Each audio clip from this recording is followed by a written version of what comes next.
you find what is your passion in life? What is your special talent? What is there in your heart that you want to contribute to society that would really benefit others? And then you do that with the Dharma motivation and bringing the Dharma into what you're doing. So, for example, I have a friend who is an MBA and worked in Hong Kong in Levi Strauss for many years. And then she was requested to teach some other business students at some college, I can't remember which one. And, so she was coming in not as a Buddhist, but as an MBA who was teaching business admin and business practices.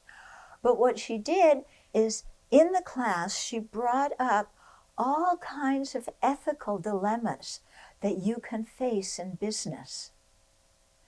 And so it was fascinating because she got all these young business people to be thinking about ethical conduct. Which I think is so essential for them to have good careers and for business to be able to thrive in an honest way and be respected as an occupation, in the West. But this was really her passion. She loved doing that. And then she put the Buddhist ethics, not speaking Dharma at all, but just put that in the way she taught to get people thinking about that. Okay? So I think that any layperson can do that.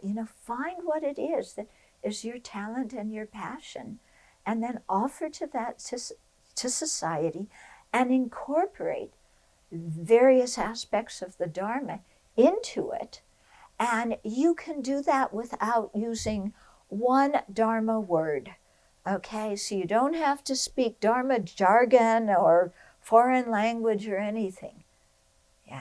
Because so much of the Buddhist teachings are just basic common sense. And you bring that in to your occupation. And also, you make sure that you have a strong daily practice.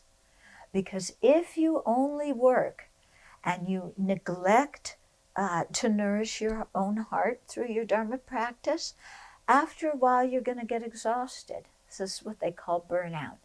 So it's very important that you have a daily meditation practice, even if it's short. You do something in the morning and you set your motivation. You do something even short in the evening to review the day and, do some purification.